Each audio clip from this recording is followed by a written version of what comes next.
Bonsoir à vous, très heureux de vous accueillir en compagnie de Corinne Secrétin, vice-présidente du conseil départemental à mes côtés, en charge de l'autonomie, de vous accueillir dans un cadre inhabituel puisque derrière vous apercevez la maison départementale de l'autonomie, qui est une agence du conseil départemental qui prend en charge et qui suit pour vous les questions à la fois des personnes âgées et des personnes en situation de handicap. Donc cette maison départementale de l'autonomie, elle est située à Laval, dans un lieu que vous apercevez, qui est pas très loin du bord de la rivière et pas très loin de la gare. Voilà, très heureux. Merci de nous suivre. Nous avons une concurrence un peu rude puisque le président de la République a choisi ce soir de s'exprimer sur TF1 sur la situation en Ukraine. Donc merci d'avoir fait le choix de nous suivre, nous. Je pense que nous ne battrons pas le record d'audience du président de la République et c'est normal. Et puis, en cette période de canicule, n'oublions pas les bons conseils qui consistent à boire de temps en temps. Donc, si vous nous apercevez, voilà, prendre un peu de la bouteille d'eau qui est à nos pieds, n'en soyez pas surpris. Comme d'habitude, je propose de pouvoir poser les questions. On a une dizaine de questions, plus d'une dizaine de questions qui sont déjà arrivées. Et pour lequel je me propose de les lire. Et puis, Corinne ou moi, en fonction des circonstances, on va s'adapter, on y répondra. La première question, c'est Martine qui a posé la question suivante. Mon papa bénéficie de l'hospitalisation à domicile, ce qu'on appelle l'HAD. Jusqu'à présent, ma maman s'occupait beaucoup de lui, mais elle a fait un AVC et depuis est hospitalisée. J'aimerais savoir à quelles aides ils peuvent prétendre pour les aider au mieux à finir leur jour. Alors le bruit que vous entendez, c'est le train. Nous ne sommes pas très loin de la voie ferrée. L'AVC de ma maman a bousculé l'organisation mise en place et nous avons besoin en urgence d'aide. Merci de me dire ce qui peut être fait et quand. Corinne ? Ouais, bonsoir déjà, bonsoir à toutes et tous. En fait, ce qu'il faut faire, la première chose qu'il faut faire, c'est déposer un dossier APA le plus rapidement possible. Et vous aurez des évaluatrices qui viendront à domicile pour faire une évaluation de la situation autant de votre papa que de votre maman. Et les aides seront mises en place très rapidement, hein, dès que le dossier sera complet. Et il faut savoir qu'il y a vraiment urgence sur le dossier. Ça pourrait être apporté, les aides pourront être apportées à partir du premier jour pour une APA d'urgence. Il faut juste que, pour cette condition, que le couple dispose de moins de 1 800 € par mois et n'ait pas beaucoup d'épargne. De plus, il faut savoir qu'on a un accord maintenant avec les mutuelles et les caisses de retraite de CPM qui permettent aussi d'aider financièrement les interventions d'aide à domicile en sortie d'hospitalisation. Donc APA, plus contacter les autres organismes qui pourront aussi vous aider financièrement sur la sortie d'hospitalisation de votre papa. En ce qui concerne le dossier, pour le trouver, donc de préférence, et nous on essaye de vendre un petit peu cette formule. Vous avez un téléservice qui est très intéressant. Vous pouvez le faire depuis votre ordinateur. Ou sinon, vous venez à la maison départementale de l'autonomie ou dans une antenne et on vous donnera un dossier papier. Voilà, ou dans les maisons France Service, où on pourra aussi vous aider. Si le dossier est fait en informatique, il sera traité plus vite, voilà, tout simplement. Donc, n'hésitez pas à utiliser cette formule ou à vous faire accompagner le cas échéant. La deuxième question est de François. Existe-t-il des possibilités de financement d'une aide à domicile pour une personne âgée ? Et si oui, quelles sont les conditions pour pouvoir y prétendre ? Je pense à ma mère qui vit toute seule et qui peut certes encore se débrouiller toute seule à la maison, mais qui aura peut-être besoin d'une aide dans quelques années. Aller en maison de retraite est hors de question pour elle, ce que je comprends tout à fait. Alors, ce que dit François reflète la réalité de plus de 90% des personnes âgées qui n'envisagent pas d'aller en EHPAD et qui souhaitent être accompagnées. C'est un peu la même question et un peu la même réponse, hein. Il y a effectivement des accompagnements possibles. Nous sommes d'ailleurs mis d'accord avec notamment les caisses de retraite, hein, qui souvent déploient aussi des dispositifs pour qu'il y ait un seul dossier commun, ce qui est de nature à simplifier beaucoup les choses. Voilà, donc il y a des aides dites un peu de confort, hein, c'est le terme qui est utilisé, qui ne sont pas pris en charge nécessairement par l'APA, mais qui peuvent l'être par des mutuelles ou par des caisses de retraite. Et puis, lorsque l'aide personnalisée d'autonomie, pardon pour le sigle APA que certains pourraient ne pas connaître, se met en place, eh bien, l'évaluateur définit un plan d'aide qui va permettre voilà, de mobiliser ensuite un service d'aide et d'assistance à domicile qui viendra au domicile de votre maman l'accompagner le mieux possible. Et ça fonctionne plutôt bien en Mayenne. La difficulté qu'on rencontre, en réalité, c'est une difficulté quelquefois que rencontrent les associations partenaires ou les structures partenaires de recrutement de personnel. Parce que là, comme ailleurs, on manque de personnel. La question suivante, elle est de Brahim qui pose la question suivante. Bonjour, quelle est la démarche à faire pour obtenir la carte prioritaire pour handicapés et pour la carte prioritaire pour stationnement? Et en fait, Brahim, il existe en fait 3 cartes de mobilité inclusion, ce qu'on appelle les CMI différentes. À savoir, il y en a une pour le stationnement, une pour la priorité et une pour l'invalidité. Donc là, même principe, venir à la MDA ou remplir un dossier en ligne et remplir ce dossier, en faire la demande et il y aura un retour très rapide de la maison départementale de l'autonomie par rapport à ce droit ou pas. Voilà, là aussi, le dossier, s'il est rempli par la voie du téléservice, donc par la voie de l'ordinateur, il sera nécessairement instruit un peu plus rapidement. C'est un service que l'on rend aussi, alors que c'était l'État qui le faisait avant. Donc l'État s'est déchargé un peu sur nous de cette fonction. Peut-être que monsieur le préfet nous suit sur Facebook, mais voilà, bon, donc on le fait bien volontiers et avec, je crois, efficacité. La question suivante, c'est concernant l'accueil temporaire ou en internat des personnes en situation de handicap sur l'agglomération de Laval. Où en est-on par rapport au foyer de l'étape? Quelles sont les solutions pérennes que vous allez proposer à ces usagers pour continuer l'accueil? C'est un dossier que Corinne suit particulièrement puisqu'elle suit un peu plus encore les dossiers des personnes en situation de handicap. Et c'est un dossier sur lequel on travaille, interrompu malheureusement par la crise Covid, mais sur lequel on avait commencé à travailler dans le mandat précédent. Alors, c'est un travail qu'on fait en lien avec l'ARS et avec l'association qui a en charge le FAM l'étape, qui est l'ADAPEI. Ce FAM, dans le cadre de la transformation de l'offre, ne va pas fermer. Il va juste déménager, il va aller au niveau du quartier Ferrier. Pour les résidents actuels, en fait, ce qui se passe, c'est qu'à court terme, au sujet notamment de l'hébergement temporaire, qui est une vraie question, puisque pour les parents, c'est aussi ces moments de répit et c'est ces moments où on peut faire autre chose que de s'occuper de son enfant ou de ce jeune adulte.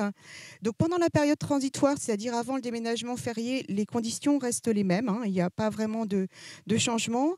À moyen terme, on est en train d'étudier, de dédier un des pavillons, parce qu'il va y avoir plusieurs pavillons sur le site de Ferrier, de dédier un pavillon pour ces profils un petit peu, j'ose le dire, complexes, et ne pas être un FAM uniquement autisme. C'est tout ça, c'est en cours, comme je vous le disais, c'est en cours de discussion, mais ça avance bien avec l'ARS et l'association qui est en charge cette évolution.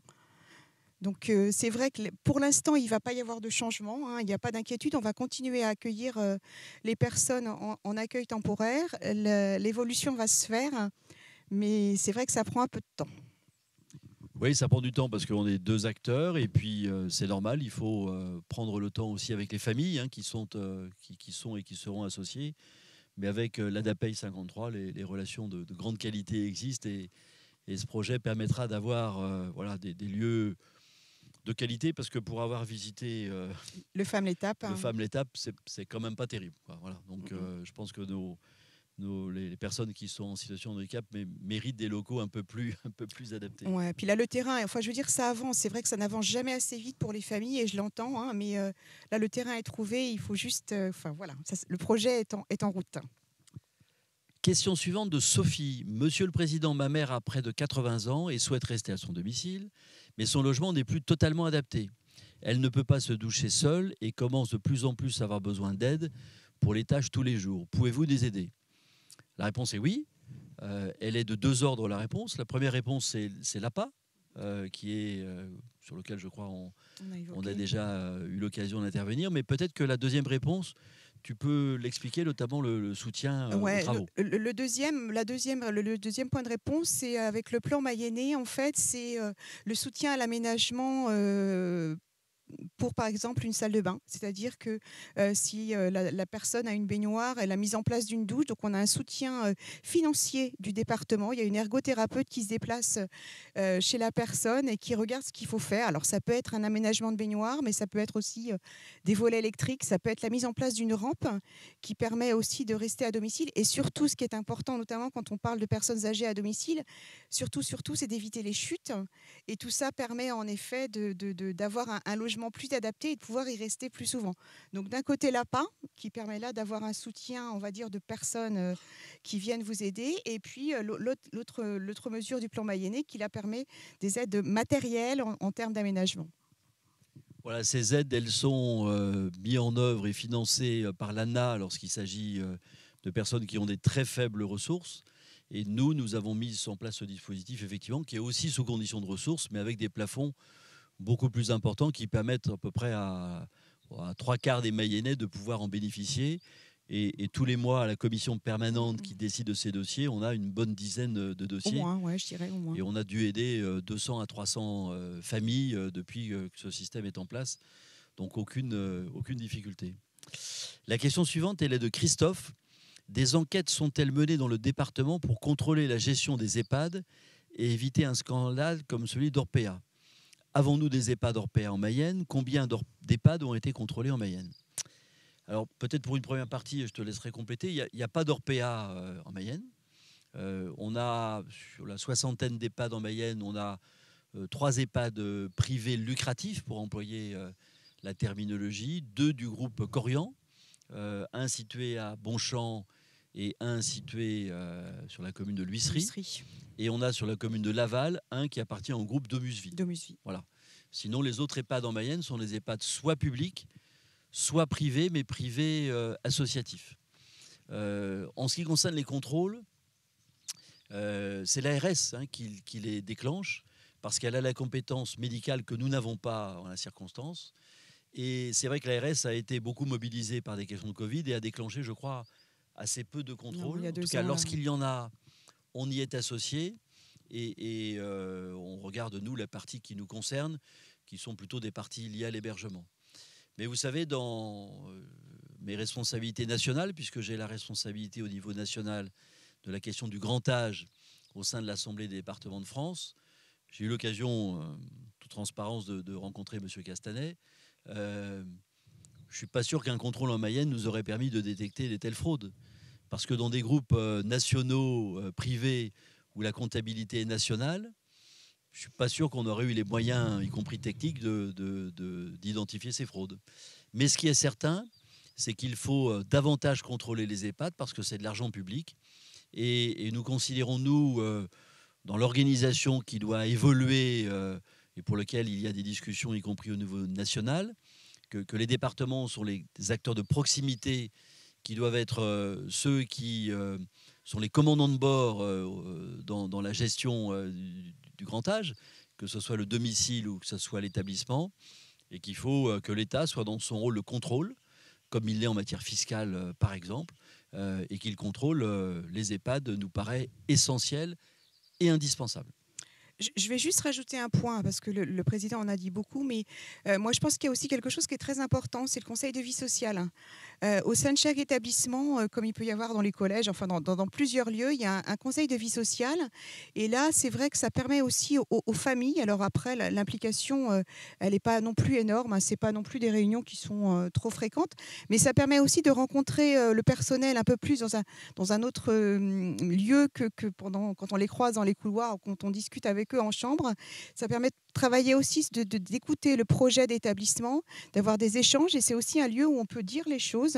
Il y a différentes personnes qui sont autour de la table, et je pense que le conseil de vie sociale est vraiment un lieu important pour les familles, pour justement être parfois rassurées aussi sur ce qui se passe, parce que il me semble que ce qui est important, c'est, on a dit des choses très négatives, mais il se passe aussi pas mal de belles choses dans les EHPAD. Il faut savoir l'entendre, il faut savoir le dire.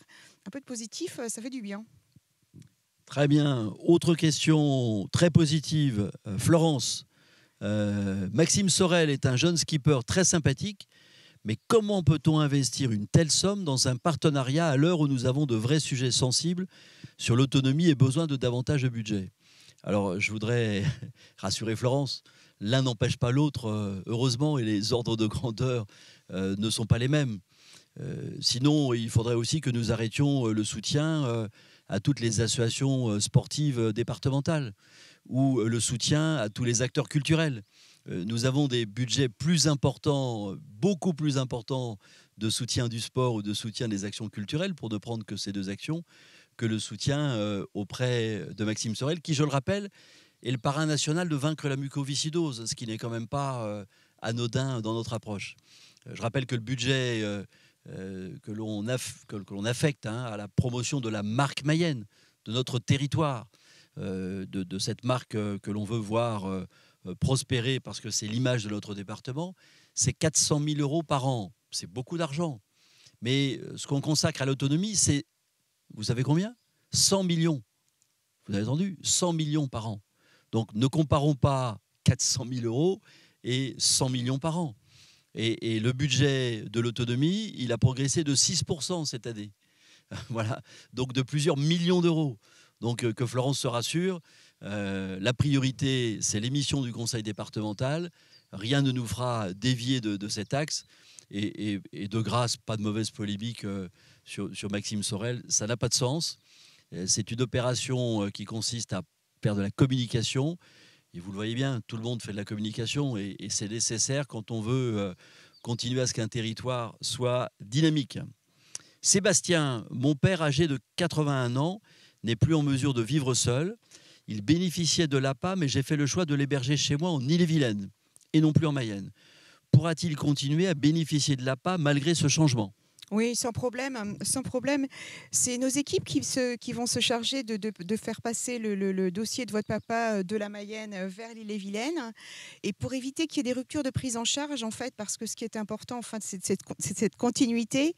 La Mayenne continuera à payer cet APA finalement pendant 3 mois, ce qui évitera toute rupture. Et nous, c'est nos services qui s'occupent de faire le transfert de dossier. Par contre, ce que pourra faire éventuellement l'Ille-et-Vilaine, c'est peut-être faire une visite à domicile chez vous, parce que peut-être que les conditions d'accueil ne sont pas les mêmes et peut-être qu'il y aura d'autres besoins et donc une actualisation de l'APA pour votre papa.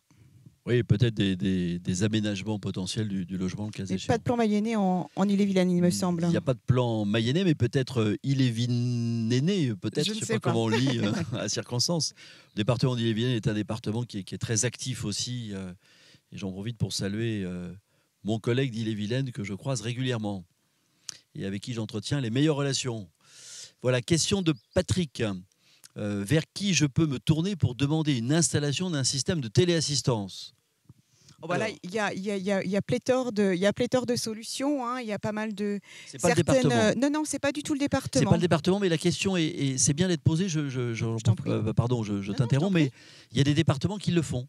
Hein, il y a des départements, ça n'a jamais été le cas en Mayenne où on a laissé l'initiative auprès des acteurs que tu vas rappeler. Mais il y a des départements qui ont développé des systèmes marchands qui vendent des systèmes de téléassistance. Mais c'est pas le cas en Mayenne. Non, alors en Mayenne, par contre, il y a quand même pléthore, comme je disais, de personnes qui peuvent vous proposer ce genre de services, notamment les banques, les assurances, mais en proximité. Souvent sur votre commune, les ADMR le proposent. Je sais que les ADMR le proposent dans beaucoup de communes, et ainsi que le CCAS de Laval qui le propose aussi. Donc c'est vrai qu'il y a quand même pas mal de choses et on peut comparer les différents services. Voilà, mais là, le conseil départemental n'intervient pas dans le domaine. Question de Marie-Jeanne. Dois-je participer aux frais d'hébergement en EHPAD de mes beaux-parents ? Ils insistent en me disant que si, mais ayant perdu mon épouse, je ne sais pas si j'y suis contrainte. Ça devient technique, là. Hein, donc, on a besoin d'une technicienne. Ça devient très technique. Et je vous avoue que c'est... Enfin, ce qu'il faut retenir déjà de base en Mayenne, c'est qu'on ne va pas chercher vers les petits-enfants. Ça, c'est relativement important parce que... Tu as raison d'insister. On oublie souvent de le dire. Mais la loi permet au département de solliciter le soutien des enfants, mais des petits-enfants. Plus de la moitié des départements le font. Et ça veut dire que quand vous êtes un petit-fils qui a une trentaine d'années, une quarantaine d'années, que vos grands-parents sont en EHPAD, eh bien, vous pouvez y contribuer dans certains départements. Alors que quelquefois, ce grand-parent est un grand-parent avec lequel le lien s'est distendu. Donc chez nous, on ne va pas chercher les petits-enfants. Alors, pour répondre à cette question, je vais lire parce que c'est très, très technique en fait. Donc, en fait, il existe bien une obligation alimentaire envers ses beaux-parents tant que les enfants nés de ce couple sont en vie. Donc ça, c'est important. Donc, si madame a eu des enfants avec sa conjointe décédée ou conjoint décédé et que ceux-ci sont toujours en vie, madame doit bien contribuer aux frais d'EHPAD. S'il n'y a pas eu d'enfants, par contre, ou s'ils sont décédés, l'obligation alimentaire s'arrête. Et donc là, il n'y a plus besoin de participer. Et le remariage ne remet pas en question cette obligation. Mais c'est vrai que sur des sujets qui sont relativement pointus, parce que là, on est vraiment... Je n'ai pas connaissance de tout, je vous ai répondu comme ça, mais en venant à la maison départementale de l'autonomie ou en antenne solidarité, sur des questions très techniques comme ça, vous aurez la réponse en direct et très adaptée à votre situation. N'hésitez pas sur le site internet du conseil départemental à envoyer un message, une question. Elles sont suivies tous les jours, elles sont relayées dans les services qui répondent à vos questions, y compris par la messagerie que vous aurez utilisée. Donc n'hésitez pas aussi à utiliser ces formes modernes. Alors ça, c'est une question pour toi à nouveau, puisque c'est Jean-Claude de Saint-Berthevin, Madame la première adjointe du maire de Saint-Berthevin. Je compte aider mes parents et rester à leur domicile le plus longtemps possible, mais cela va me prendre du temps et de l'énergie. Est-ce qu'il existe des aides ou des associations sur lesquelles je peux compter pour être un aidant efficace ? Plus le temps passe et plus l'état de mes parents se dégrade, je ne suis pas sûr de pouvoir y faire face. Ouais, alors là, on a déjà parlé de ce sujet. En fait, c'est vrai, on l'a dit, il y a l'APA qui existe. Il y a le plan Mayennais qui existe aussi pour pouvoir adapter le logement et pour rendre plus facile cet accompagnement. Parce que c'est vrai que si à un moment donné, vous avez... Enfin voilà, le technique est aussi important pour l'accompagnement. Sachez qu'il y a aussi un congé proche aidant qui existe. Là, il faut se renseigner auprès de la sécurité sociale, il me semble. C'est ça. Et il ne faut pas hésiter non plus à se tourner vers des associations. On a en Mayenne beaucoup d'associations qui sont là et qui accompagnent les gens, que ce soit sur la maladie d'Alzheimer, que ce soit sur la maladie de Parkinson ou sur la sclérose en plaques. On a de très belles associations qui fonctionnent très bien en Mayenne. Et parfois, le fait de pouvoir en discuter, de partager les problématiques d'accompagnement, eh bien, ça permet aussi de mieux accompagner et puis de souffler, d'avoir ces temps un petit peu avec les membres de l'association qui permettront d'échanger sur les différentes problématiques, entre guillemets. Oui, ce qu'il faut, c'est éviter de rester isolé, parce que voilà. Et merci à tous les bénévoles dans ces associations qui s'engagent. On les rencontre régulièrement, on les soutient quand on peut les soutenir, et ils jouent un rôle indispensable. Bon, je pense un peu plus à France Alzheimer, qui est peut-être l'association avec Paul Chouanet, qui en est le président, qui est très impliqué, avec toute une série de bénévoles et des actions très concrètes. Donc voilà, ne restez pas isolés et n'hésitez pas à frapper à la porte des services du conseil départemental qui pourront là aussi vous orienter vers les structures qui existent. La question suivante est d'Huguette. J'ai entendu parler de l'accueil familial pour les personnes âgées et les personnes handicapées. Je suis intéressé par cette formule, mais j'aimerais avoir plus d'informations sur son fonctionnement. Alors, l'accueil familial existe en Mayenne. Alors, il n'y a pas beaucoup d'accueillants. Enfin, on aimerait en avoir plus. C'est pour ça que je dis on n'en a pas beaucoup. Ce n'est pas de façon négative. On en a, je crois que c'est 38 accueillants familiaux. Alors, il y a d'un côté les accueillants familiaux pour les personnes âgées. Et on a aussi les accueillants familiaux pour les personnes en situation de handicap. C'est une alternative à l'établissement. Ça permet d'accueillir chez soi. Alors, je ne sais pas si la question était pour le fait d'être une personne... on peut aborder les deux. Donc, alors, pour la personne qui veut devenir accueillante familiale ou accueillant familiaux, on a un homme en Mayenne qui le fait. Donc là, c'est une demande d'agrément qu'il faut déposer au sein du conseil départemental de la maison de l'autonomie. On délivre une autorisation, je cherchais le mot, pour pouvoir accueillir une personne dans un premier temps, et puis après, on peut éventuellement augmenter le personne jusqu'à 3. J'en profite pour saluer Claude Tarlevé, qui est conseiller départemental et qui s'occupe à bras-le-corps de l'accueil familial en Mayenne. Donc, c'est ça, donc accueillir personnes âgées ou personnes en situation de handicap. Ce qui est important, c'est que c'est du gré à gré, c'est-à-dire que c'est la personne accueillie qui paye son accueillant. Non, c'est l'accueillant qui paye l'accueilli, pardon. Dans ce sens-là, en fait, mais c'est du gré à gré. C'est un petit peu comme un contrat d'assistante maternelle, finalement. Après, c'est vrai que pour les gens qui sont accueillis, c'est quelque chose de formidable, parce que finalement, on vit dans une famille. On est là aussi pour. C'est quelque chose de relativement chouette. Oui, moi je connais à titre personnel une personne qui a fait ce choix d'accueillir à son domicile notamment une personne en situation de handicap, et puis qui sert aussi de famille relais en complément. Il n'y a pas mieux qu'un cercle familial plutôt qu'un établissement pour être accueilli. Donc quand on peut le faire, je pense qu'il faut vraiment pouvoir le faire. Et comme tu l'as dit, nous on serait ravis qu'il y ait un peu plus de personnes qui se dirigent vers cette activité, qui n'est pas une activité qui est très malheureusement très encadrée.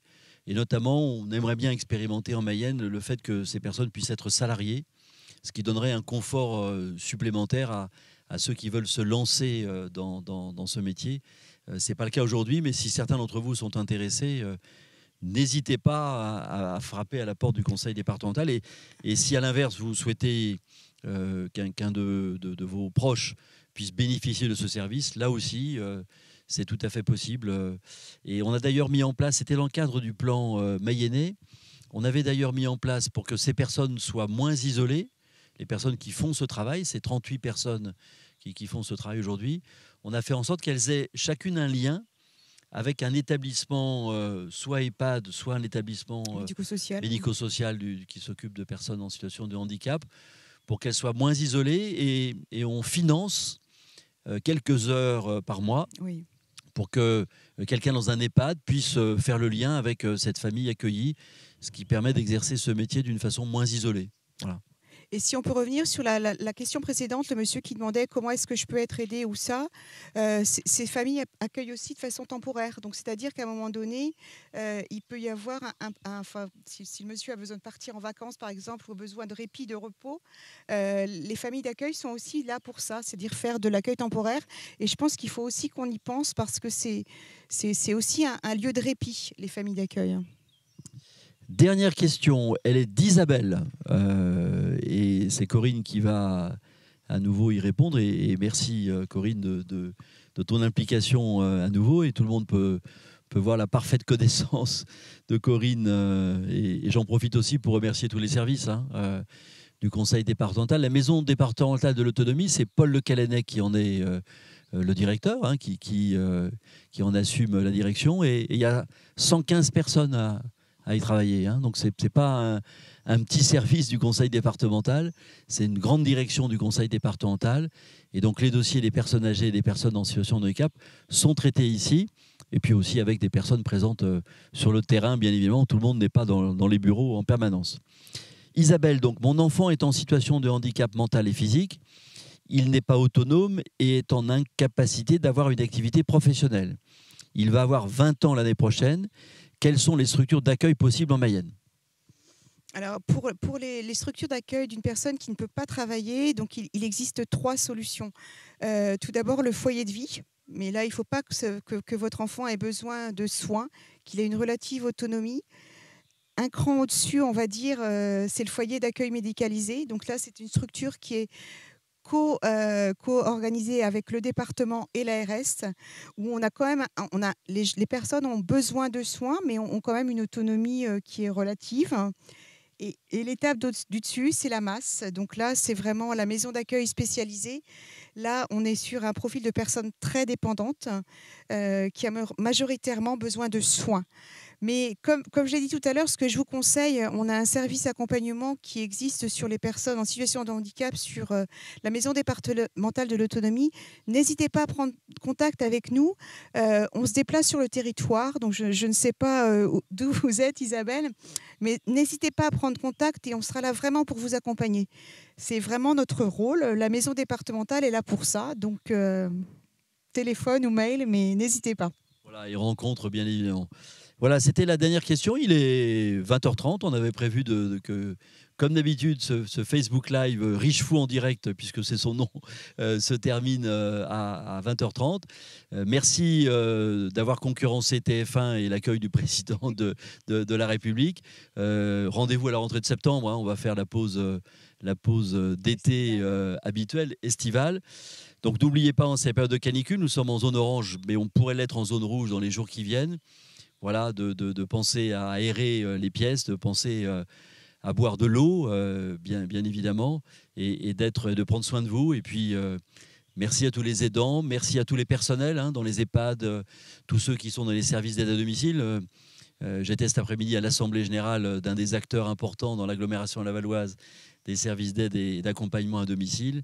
Donc merci à tous ceux qui font ce travail remarquable auprès de nos aînés.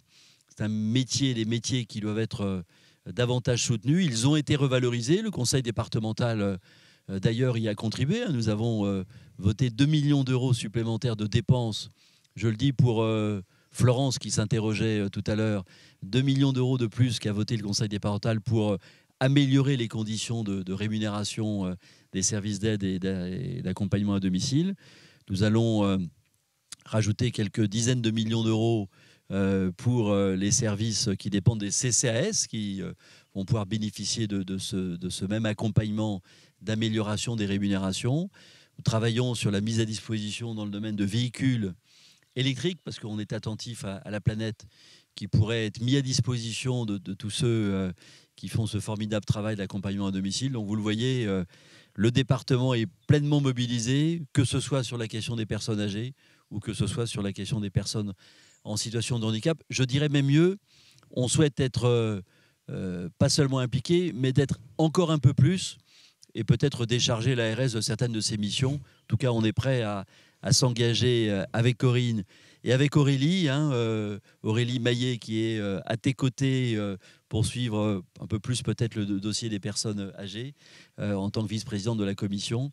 Voilà, vous avez un duo de choc d'élus très engagés et merci à tous les services qui le sont également du conseil départemental.